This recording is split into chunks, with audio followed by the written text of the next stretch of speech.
This is going to be the last video for the Metatheory unit.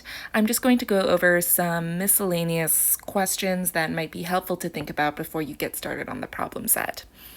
All right, so here's the first question.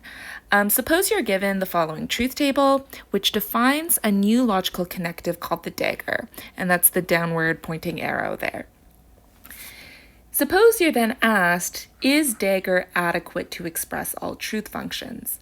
I went over truth functional adequacy in Metatheory 1, the first video. So recall that a set of connectives is truth functionally adequate if, no matter what truth function schema you're given, you can craft a sentence using those connectives to express the sentence conveyed by the truth function.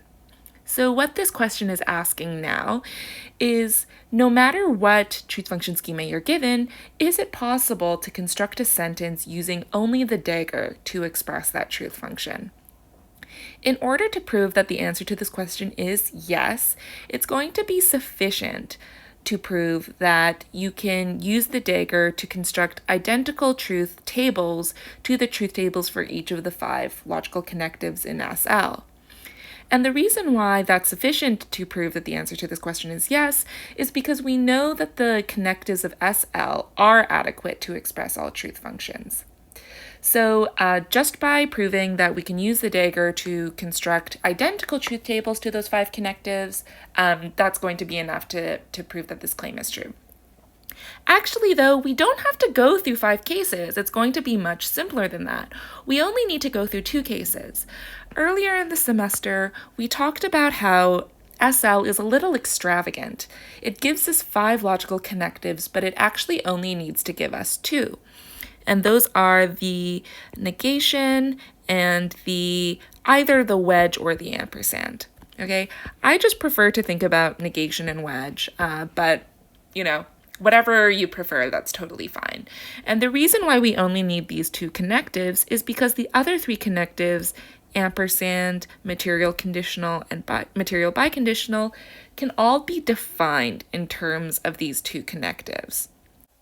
We know by De Morgan's law that not A and B is the same thing as not A or not B. Right, so here we show that the ampersand can be defined in terms of the negation and the wedge. So we actually don't need the ampersand. It's sufficient to just have the negation and the wedge in order to express any sentence that contains an ampersand. Similarly, we can define the material conditional just in terms of the negation and the wedge. So the sentence, if A then B, is the same thing as not A or B. So those 2 sentences have the same truth table. And finally, the material biconditional, A if and only if B, right? That's the same thing as if A then B and if B then A. So that's not a sentence that I've defined in terms of the negation of the wedge, but because we've defined the ampersand and the material conditional using the negation and the wedge, you can translate that sentence into a sentence using only the negation and the wedge. Now that we know we only need to find equivalent truth tables between the dagger and these 2 logical connectives of SL, we just have to experiment a bit until we find those truth tables. So let's go ahead and I'm going to erase this so I have a little more room. Okay, so we want to find truth tables with the dagger that are equivalent to these 2. So let's say we have P is true or false, and we want a truth table that looks like this. So we have P is true and false, and I'll pick a different color. False, true. So we want a truth table using the dagger that has this in the final column. Okay, so we want to make a truth table using the dagger that is identical to this one in terms of the column underneath the main logical connective. Okay, and we also want one for wedge, so let's say P or Q. Whoops, okay, that should be P, Q, and then here P or Q. true, true, false, false. I'm just filling this out as you would a normal truth table.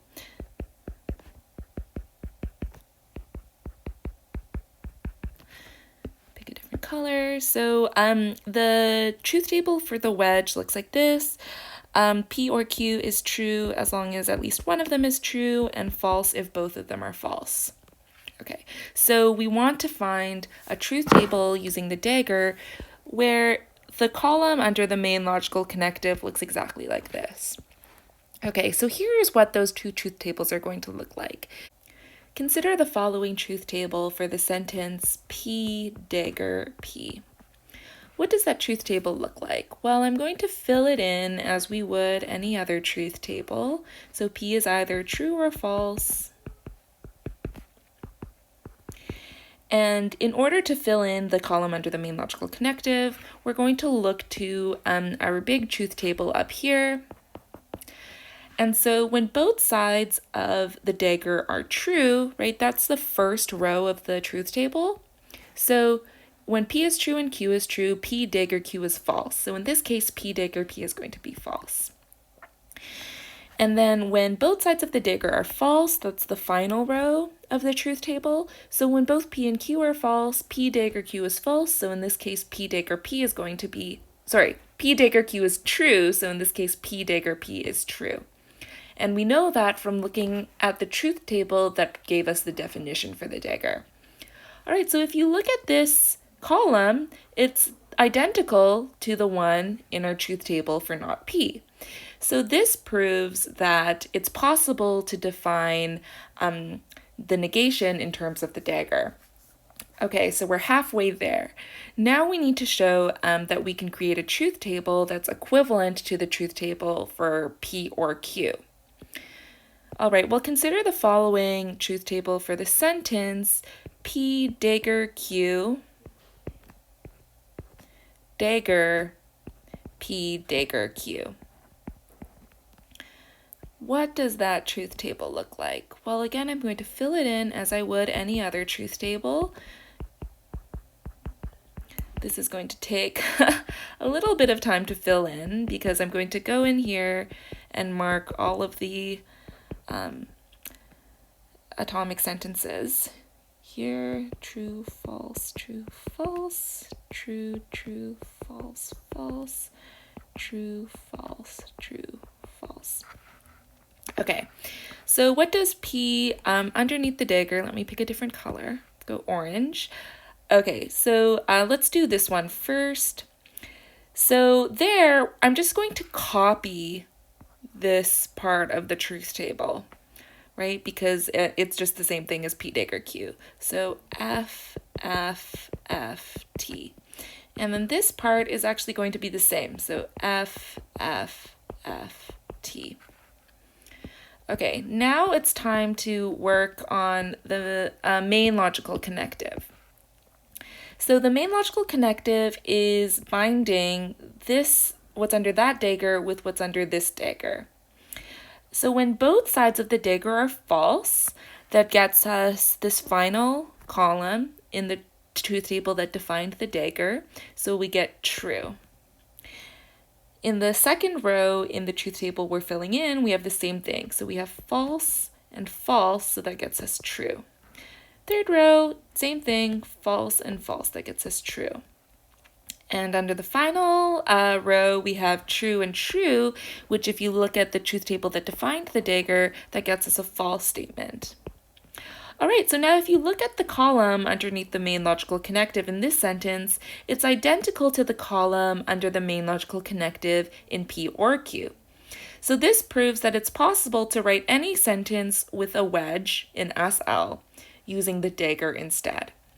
So these two truth tables together prove that the dagger is adequate to express all truth functions because you only need, SL is adequate to express all truth functions, and SL only actually requires two logical connectives because the other three connectives can be defined in terms of those two connectives.